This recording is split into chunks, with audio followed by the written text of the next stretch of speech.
हिंदी में यूपीएससी की तैयारी से संबंधित प्रोग्राम्स को देखने के लिए सब्सक्राइब करें study IQ IAS Hindi. Very good afternoon to all of you. Study IQ IAS Hindi पे आप सबका स्वागत है। लोकपाल एक बार फिर से चर्चा में है क्योंकि अभी हाल ही में AM खानविलकर जी को लोकपाल का अध्यक्ष बना दिया गया है। ध्यान रखिएगा, ये लोकपाल के बनने वाले दूसरे अध्यक्ष हैं। लोकपाल के पहले जो अध्यक्ष थे वो पिनाकी चंद्र घोष थे। ध्यान रखिएगा, 2019 में उनको बनाया गया था और मई 2022 को अपना कार्यकाल पूरा कर लिया था पिनाकी चंद्र घोष ने, जो कि पहले लोकपाल रहे हैं, लोकपाल के अध्यक्ष रहे हैं हमारे देश के। ध्यान रखिएगा यहां पे कि 2022 के बाद से अभी तक ये पद रिक्त था और कार्यवाहक अध्यक्ष के तौर पे जो न्यायमूर्ति प्रदीप कुमार मोहंती वर्तमान में कार्यवाहक अध्यक्ष के तौर पे कार्य कर रहे थे, लेकिन स्थायी अध्यक्ष के तौर पे बना दिया गया है AM खानविलकर जी को। ध्यान रखना है इस बात को।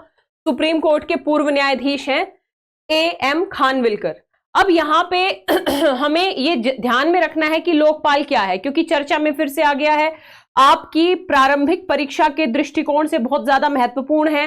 लोकपाल की हर एक व्यवस्था के ऊपर आपसे क्वेश्चन पूछा जा सकता है कि कितने सदस्य हैं, नियुक्ति जो कमेटी करती है उसमें कौन कौन मेंबर्स होते हैं, हटाया कैसे जाता है, हर एक मुद्दे पे आपसे क्वेश्चन पूछे जा सकते हैं। तो आज हम इस क्लास में इस मुद्दे को डिटेल से समझने का प्रयास करेंगे। यदि हम लोकपाल की बात करें तो एक राष्ट्रीय जो भ्रष्टाचार विरोधी निकाय है, ठीक है, इसका गठन लोकपाल अधिनियम 2013 के पारित होने के बाद 2000 बेसिकली किया गया और 2014 से ये लागू हो गया था। और लोकपाल का पहला अध्यक्ष है वो 2019 में बनाया गया था पिनाकी चंद्र घोष को। ठीक है, आप लोगों को याद होगा या फिर चर्चा में आपने सुना होगा कि अन्ना हजारे मूवमेंट चला, आंदोलन चला, जिसमें अरविंद केजरीवाल, कुमार विश्वास जैसे जो दिग्गज लोग शामिल थे और बड़े स्तर पे पूरे देश भर में आंदोलन चला था। विशेष तौर पे दिल्ली में इस आंदोलन की गूंज बड़े स्तर पे थी और फाइनली 2013 में ये लोकपाल अधिनियम बन गया था। ध्यान रखना, और 2014 से ये लागू हो गया था। ऐसा नहीं था कि 2013 में पहली बार लोकपाल को बनाने की दिशा में प्रयास किया हो, उससे पहले भी कईयों बार 1968 में, 71 में, 77, 85, 89, 98, 2001, 11 इन सब में भी लोकपाल बनाने के प्रयास किए गए, लेकिन फाइनली 2013 में लोकपाल बनके तैयार हुआ। ठीक है, ध्यान रखना है इस बात को। अगला मुद्दा यह है कि जो लोकपाल है उसके दायरे में किस किस की जांच शामिल है। तो प्रधानमंत्री की जांच शामिल है, ऐसे लोक सेवक जो भारत में हैं और जो भारत के बाहर भी, मतलब ऐसे भारतीय लोक सेवक जो भारत के बाहर भी काम कर रहे हैं, विदेशों में जो सेवा कर रहे हैं भारत की सरकार की तरफ से, ऐसे सभी के सभी लोक सेवक इसके दायरे में है। वैसे हम डिटेल से इसकी बात करेंगे कि इसमें कौन कौन शामिल है, क्योंकि वहां से आपका क्वेश्चन बेहतरीन तरीके से बन सकता है। ठीक है, इसके अलावा और क्या जानने की जरूरत है, अब हम इसकी पृष्ठभूमि के बारे में देख लेते हैं। एक तो भ्रष्टाचार के आरोपों के खिलाफ जांच करने के लिए एक स्वतंत्र भ्रष्टाचार इकाई है। ये संवैधानिक संस्था नहीं है, क्योंकि संविधान के तहत इसका गठन नहीं हुआ है। ये एक वैधानिक निकाय है और इसका गठन लोकपाल और लोकायुक्त अधिनियम 2013 के तहत हुआ है और इसी अधिनियम से इसको अधिकार प्राप्त होते हैं। और ये मैंने आपको बता ही दिया कि इस अधिनियम के पीछे बड़े सामाजिक कार्यकर्ताओं की एक पृष्ठभूमि थी। बड़े स्तर पे जो है आंदोलन हुए, बड़े स्तर पे मांग की गई लोकपाल के अधिनियम की और फाइनली लोकपाल अधिनियम बनके तैयार हुआ और 2014 से वो लागू हो गया। अब यदि हम उद्देश्य देखें तो इसका उद्देश्य है भारत की राजनीति के सभी स्तरों पे भ्रष्टाचार का खात्मा करना, भ्रष्टाचार के जो मुद्दे हैं उनकी जांच करना, जो संपत्ति इकट्ठी की गई है भ्रष्टाचार के माध्यम से उसको जब्त करना। ये सारी की सारी पावर्स लोकपाल के पास है। हमें यह पता होना चाहिए कि भ्रष्टाचार एक ऐसा एक तरीके से नकारात्मक आधार है जो देश को धीरे धीरे खोखला बनाता जा रहा है। तो ऐसे भ्रष्टाचार पे लगाम लगाने के लिए एक सशक्त इकाई की जरूरत थी, जिसके तौर पे लोकपाल अधिनियम अस्तित्व में आया। आगे यदि हम बात करें लोकपाल की संरचना की, तो लोकपाल संस्था 2013 में स्थापित है। ये एक बहुसदस्यीय निकाय होता है दोस्तों। इस बहुसदस्यीय निकाय के तौर पे यदि हम देखें तो एक अध्यक्ष और अधिकतम 8 सदस्य हो सकते हैं। एक अध्यक्ष होगा, ध्यान रखिएगा, प्लस अधिकतम 8 सदस्य। अधिकतम 8 यानी 8 से कम भी हो सकते हैं, लेकिन 8 से ज्यादा नहीं होंगे। ठीक है, यानी यदि हम मोटा मोटा देखें तो 1 + 8 आप मान सकते हो, लेकिन 8 से कम भी हो सकते हैं, ये अधिकतम संख्या इसकी है। अब हमें ये देखना चाहिए कि अध्यक्ष के तौर पे नियुक्त होने के लिए क्या क्राइटेरिया होना चाहिए। तो या तो हमारे देश के सीजेआई हो, ध्यान रखिएगा, पूर्व सीजेआई, पूर्व मुख्य न्यायाधीश, या फिर सुप्रीम कोर्ट के पूर्व न्यायाधीश। ठीक है, और तीसरा क्राइटेरिया हो सकता है त्रुटिहीन सत्यनिष्ठा और उत्कृष्ट क्षमता वाला। ध्यान रखिएगा, कोई भी प्रतिष्ठित व्यक्ति भी अध्यक्ष हो सकता है, यानी अध्यक्ष के तौर पे केवल पूर्व सीजेआई या पूर्व सुप्रीम कोर्ट के न्यायाधीश की ही जरूरत नहीं है, बल्कि कोई भी त्रुटिहीन प्रतिष्ठा वाला उत्कृष्ट व्यक्ति भी जो है लोकपाल का अध्यक्ष बन सकता है। लेकिन यहां पे हमें ये ध्यान रखना चाहिए कि उत्कृष्ट और ये सत्यनिष्ठा वाला व्यक्ति किसे माना जाएगा। मतलब एक साफ सुथरी छवि का प्रतिष्ठित व्यक्ति होना चाहिए, जिसे निम्नलिखित मामलों में कम से कम 25 वर्षों का विशेष ज्ञान और विशेषज्ञता हासिल हो, लगभग 25 इयर्स का एक्सपर्टीज हो, एक्सपीरियंस हो, ज्ञान हो इन क्षेत्रों में काम करने का। तो किन क्षेत्रों में? या तो एंटी करप्शन पॉलिसी के तौर पे उन्होंने कुछ काम किया है, सार्वजनिक प्रशासन में काम किया है, जागरूकता में काम किया है, अलग अलग भ्रष्टाचार या अन्य जागरूकता अभियानों में बड़े स्तर पे काम किया है, कानून और प्रबंधन के तौर पे काम किया है, वित्त, बीमा और बैंकिंग क्षेत्र का अनुभव है। तो इन अनुभवों के एक प्रतिष्ठित व्यक्ति को, सत्यनिष्ठ व्यक्ति को, उत्कृष्ट व्यक्ति को भी लोकपाल का अध्यक्ष बनाया जा सकता है। तो यहां से क्वेश्चन पूछा जा सकता है कि लोकपाल के अध्यक्ष के लिए क्या योग्यताएं जरूरी हैं। तो सुप्रीम कोर्ट के पूर्व सीजेआई या सुप्रीम कोर्ट के पूर्व न्यायाधीश या त्रुटिहीन सत्यनिष्ठा वाला कोई भी उत्कृष्ट व्यक्ति लोकपाल का अध्यक्ष बन सकता है। इतनी बात समझ में आ गई। अब बात करेंगे 8 सदस्यों की, यानी अधिकतम जो 8 सदस्य हैं उनमें से क्या होंगे। तो साफ तौर पे ये कहा गया है कि जो 50% सदस्य होंगे वो SC, ST, OBC, अल्पसंख्यक या महिलाओं के तौर पे होंगे। ठीक है, तो 50% सदस्य इन वर्गों से होंगे ही होंगे। टोटल के 50%, यानी अगर 8 हैं तो 4 सदस्य SC, ST, OBC, अल्पसंख्यक या महिलाओं में से होंगे। इसके साथ ही लोकपाल का जो न्यायिक सदस्य होगा, ठीक है, तो लोकपाल में 2 तरीके के सदस्य होते हैं, एक न्यायिक, गैर न्यायिक। तो जो न्यायिक सदस्य होंगे ये सर्वोच्च न्यायालय के पूर्व न्यायाधीश हो सकते हैं या हाई कोर्ट के पूर्व मुख्य न्यायाधीश हो सकते हैं। इस डिफरेंस को याद रखिएगा, सर्वोच्च न्यायालय के पूर्व न्यायाधीश हो सकते हैं या हाई कोर्ट के पूर्व मुख्य न्यायाधीश हो सकते हैं। ठीक है, साथ ही न्यायिक जो सदस्य होंगे उनके लिए क्राइटेरिया बहुत इंपॉर्टेंट है। इनमें से वो और लिख देती हूं, यानी ये भी हो सकते हैं या ये भी हो सकते हैं। और जो गैर न्यायिक सदस्य हैं, गैर न्यायिक सदस्यों में फिर से वही शब्द लिखा हुआ है कि त्रुटिहीन सत्यनिष्ठा और उत्कृष्ट क्षमता वाला प्रतिष्ठित व्यक्ति होना चाहिए। सदस्य के तौर पे भी ऐसे जो है व्यक्ति को लोकपाल का सदस्य बनाया जा सकता है। तो संरचना समझ में आ गई, एक अध्यक्ष प्लस 8 सदस्य। अध्यक्ष बता दिया मैंने, सुप्रीम कोर्ट के पूर्व सीजेआई या सुप्रीम कोर्ट के पूर्व जो है अन्य न्यायाधीश, हाई कोर्ट के पूर्व सीजेआई या फिर किसी को भी राइट नहीं है, केवल सुप्रीम कोर्ट। और इसके साथ ही जो ये त्रुटिहीन सत्यनिष्ठा वाले उत्कृष्ट व्यक्ति जो प्रतिष्ठित हो, अनुभव हो जिनको अलग अलग क्षेत्रों में, वो व्यक्ति। और सदस्य के तौर पे 50% सीटें तो SC, ST, OBC, ये अल्पसंख्यक महिलाओं, इनके लिए रिजर्व होंगी। यानी इनके लिए रिजर्व होने का मतलब क्या है कि इनमें भी वो व्यक्ति, ये विशेषज्ञता होनी चाहिए इनके पास। ठीक है, लेकिन ध्यान रखा जाएगा कि जब सदस्य बनाए जाएंगे कि इन अलग अलग वर्गों का प्रतिनिधित्व होना चाहिए इस लोकपाल के सदस्य के तौर पे। बाकी जो न्यायिक सदस्य होंगे वो या तो सुप्रीम कोर्ट के पूर्व न्यायाधीश या हाई कोर्ट के पूर्व मुख्य न्यायाधीश और प्रतिष्ठित व्यक्ति भी इसमें शामिल हो सकते हैं।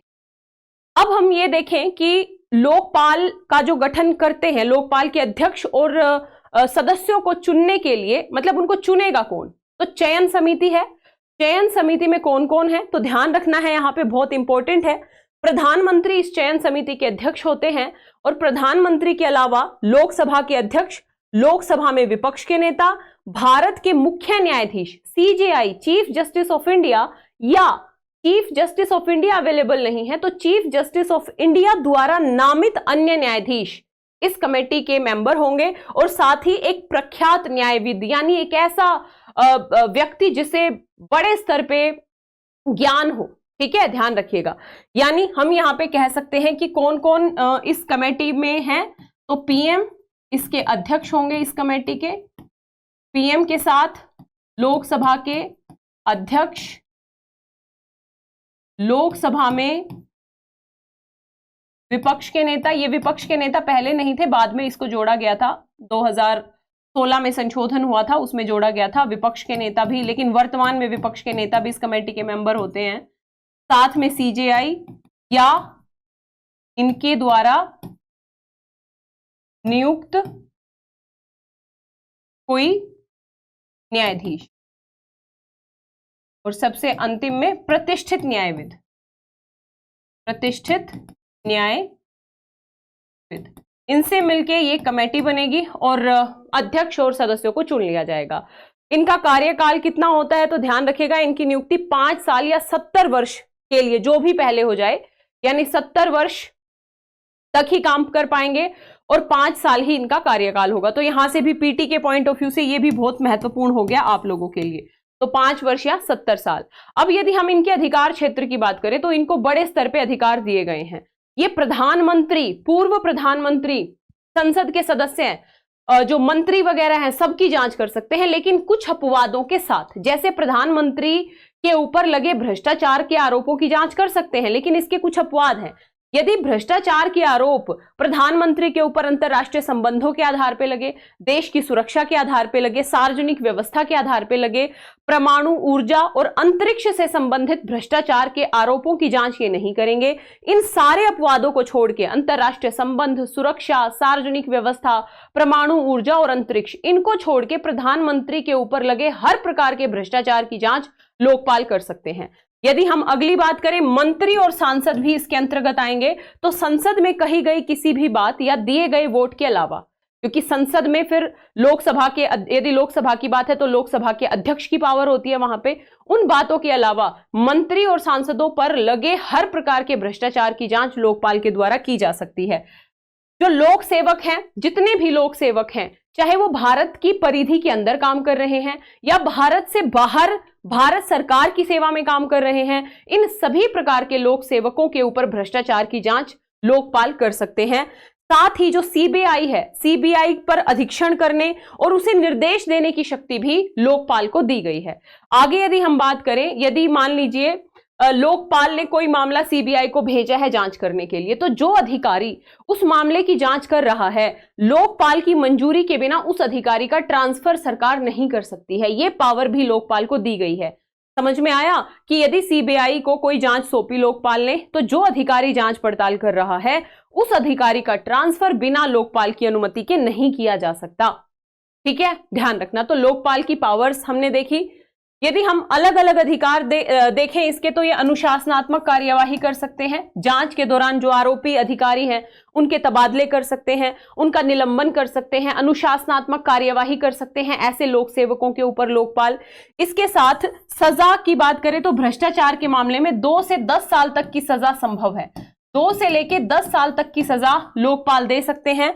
और जब्ती की यदि बात करें, यदि ये लोक सेवकों ने भ्रष्ट तरीके से पैसा कमाया है तो उस पैसे या उस संपत्ति की जब्ती का मतलब उसको कुर्क करने का आदेश भी दे सकते हैं लोकपाल। ठीक है, ध्यान रखना। और जो लोकपाल है अपनी शाखाएं दिल्ली के अलावा अन्य देश के हिस्सों में भी स्थापित करने के लिए स्वतंत्र है। तो यहां तक आते आते आपको एक बात समझ में आ गई होगी कि भ्रष्टाचार पे काबू करने की एक महत्वपूर्ण इकाई है लोकपाल, जिसने, और यदि हम सबसे पहले देश की बात करें कि विश्व का सबसे पहला देश कौन सा है जहां लोकपाल की शुरुआत की गई, तो स्वीडन ऐसा देश है जहां पे लोकपाल की संकल्पना सबसे पहले शुरू हुई थी। और फाइनली 2013 में लोग वहां पे तो 1800 कुछ में ही हो गई थी, लेकिन फाइनली हमारे देश में भी लोकपाल बना है। हालांकि उसके काम करने का प्रोसेस थोड़ा धीमा है, क्योंकि 2014 से लोकपाल अधिनियम लागू हो गया, लेकिन पहले अध्यक्ष मिले हैं 2019 में। 2022 से अध्यक्ष का पद खाली है और फाइनली 2024 में दूसरे अध्यक्ष बनाए गए हैं। ठीक है, इसकी चुनौतियां वगैरह काफी हैं, लेकिन उस पे हम किसी और दिन चर्चा करेंगे। आज पीटी के पॉइंट ऑफ व्यू से देखते हैं, जब आपकी मेंस की परीक्षा होगी तो मेंस में मेंस के नजरिए से भी इस टॉपिक को देखने का प्रयास किया जाएगा। अगला मुद्दा, हटाने की प्रक्रिया पे हम बाद में आएंगे। सबसे पहले सबसे पहले ये देख लेते हैं किन 7 श्रेणियों के व्यक्तियों की जांच कर सकते हैं लोकपाल। एक तो भूतपूर्व प्रधानमंत्री, ध्यान रखिएगा, वर्तमान और पूर्व कैबिनेट मंत्री, इस भूतपूर्व प्रधानमंत्री के साथ साथ वर्तमान प्रधानमंत्री भी आ सकते हैं, ठीक है। तो भूतपूर्व प्रधानमंत्री, जो कैबिनेट मंत्री हैं वो, वर्तमान और पूर्व संसद जो सदस्य हैं, ये वर्तमान वाले को एक बार कंफर्म करना पड़ेगा, प्रधानमंत्री, लेकिन याद रखिएगा भूतपूर्व प्रधानमंत्री, वर्तमान और पूर्व कैबिनेट मंत्री, संसद सदस्य है, क्लास 1 के सभी अधिकारी जैसे सचिव, संयुक्त सचिव हैं, ये सारे के सारे इसके अंतर्गत आएंगे। और सार्वजनिक क्षेत्र के उपक्रम या अन्य सरकारी जो निकाय हैं उनके जो क्लास 1 के अधिकारी हैं सारे इसके अंतर्गत आएंगे। वो एनजीओ जो सरकार से धन प्राप्त कर रहे हैं वो भी इसके अंतर्गत आएंगे, और वो एनजीओ जो जनता से पैसा प्राप्त कर रहे हैं, भारत की जनता से, वो भी इसके अंतर्गत आएंगे। यानी ऐसे एनजीओ जो विदेशों से 10 लाख तक का बेसिकली डोनेशन प्राप्त कर रहे हैं या भारत सरकार से 1 करोड़ रुपए की मदद तक का डोनेशन ले रहे हैं, वो सारे के सारे जो ये क्या नाम है संस्थान है, एनजीओज हैं, वो सारे के सारे लोकपाल के दायरे में आएंगे। वर्तमान प्रधानमंत्री भी आएंगे भाई, क्योंकि हमने यहाँ पे देखा है ना, ये वाला बहुत डिटेल से हमने देखा है ना, निम्नलिखित को छोड़ के प्रधानमंत्री शामिल होंगे। यानी कुछ मामलों में अपवाद है प्रधानमंत्री के, कुछ काम इसके दायरे में नहीं आते हैं, ये अपवाद जरूर याद रखिएगा।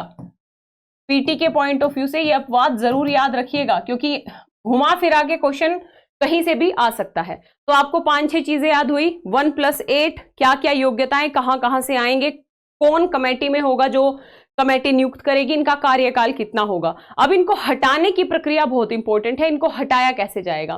तो सबसे पहली बात है, यदि हटाना है तो लोकपाल के अध्यक्ष और सदस्यों को हटाने के लिए संसद के 100 सदस्य अपने हस्ताक्षर वाली याचिका राष्ट्रपति को सौंपेंगे। यानी ऐसे ही राष्ट्रपति संकल्प नहीं लाएंगे, बल्कि संसद के 100 सदस्य हस्ताक्षर करके उस याचिका को राष्ट्रपति को सौंपेंगे। राष्ट्रपति सुप्रीम कोर्ट को देंगे जांच के लिए, संज्ञान में लाएंगे और सुप्रीम कोर्ट को देंगे। सुप्रीम कोर्ट इस विषय पे जांच करेगा और अपनी रिपोर्ट राष्ट्रपति को सौंपेंगे। और यदि सुप्रीम कोर्ट पाते हैं इस बात को कि जो आरोप लगे हैं लोकपाल के ऊपर वो सही है, गंभीर है, तो ऐसी कंडीशन में आरोप साबित होने पर राष्ट्रपति, कौन, राष्ट्रपति अपने लिखित आदेश के द्वारा लोकपाल के अध्यक्ष या सदस्यों को पद से हटा सकते हैं। पीटी लिख लीजिएगा, बहुत इंपॉर्टेंट है। तो लोकपाल को हटाने की अंतिम शक्ति किसके पास है, राष्ट्रपति के पास, लेकिन उसकी एक प्रोसीजर है।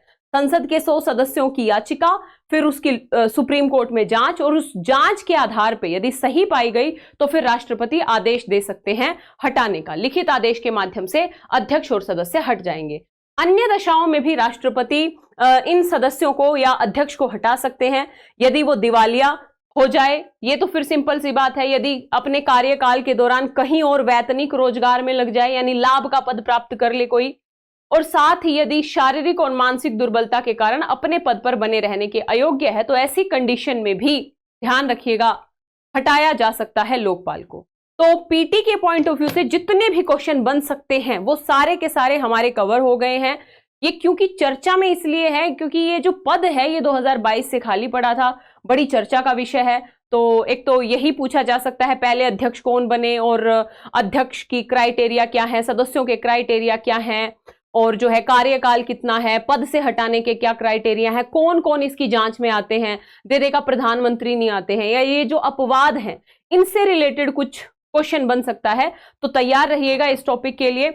और इसके साथ ही दोस्तों मैं आप लोगों को बता दूं कि जो भी बच्चे 2025-26 में अटेम्प्ट देना चाहते हैं और एक बेहतर प्रिपरेशन करना चाहते हैं, बेसिक से लेकर एडवांस लेवल तक की तैयारी करना चाहते हैं, तो आज अंतिम डे है इस ऑफर का। जो लीप ईयर सेल चल रही है 29 आज रात 12 बजे से पहले यदि आप एडमिशन लेते हो तो आपको हमारा फाउंडेशन बैच मात्र 22,499 में मिल जाएगा। ये P2I बैच है, यानी प्रीलिम्स, मेंस, इंटरव्यू तीनों स्तर की तैयारी इसमें कराई जा रही है। इसके अलावा यदि एडमिशन लेना है डिस्क्रिप्शन बॉक्स में लिंक मिल जाएगा, लिंक पे जाके LD लाइव कोड का प्रयोग करके आप एडमिशन ले सकते हो। बेसिक से लेके advance level, daily answer writing practice, बहुत ही बेहतरीन प्रिपरेशन आपकी हमारे प्लेटफॉर्म पे करवाई जा रही है। तो देर किस बात की, फटाफट जाइए स्टडी IQ की ऐप या वेबसाइट पे या डिस्क्रिप्शन बॉक्स में लिंक पे LD लाइव कोड का प्रयोग कीजिए, और आज 12 बजे से पहले एडमिशन लोगे तो आपको ये 2 साल की वैलिडिटी वाला बैच 22,499 में मिल जाएगा। बाकी मेरी अन्य क्लासेस से जुड़ने के लिए आप Telegram channel Lalita Dahiya academy पे मुझे फॉलो कर सकते हो। इंस्टाग्राम और फेसबुक पेज पे भी आप मुझसे जुड़ सकते हो। आशा करती हूँ क्लास अच्छी लगी होगी। यदि क्लास अच्छी लगी हो तो वीडियो को लाइक जरूर करें, जितना ज्यादा शेयर कर सकते हैं उतना ज्यादा शेयर करें। चैनल पे यदि नए हैं तो सब्सक्राइब करें। मिलेंगे इसी तरीके की अगली वीडियो में, तब तक के लिए जय हिंद, जय Bharat, all the best. Thank you so much. Hindi में यूपीएससी की तैयारी से संबंधित प्रोग्राम्स को देखने के लिए सब्सक्राइब करें स्टडी IQ IAS हिंदी।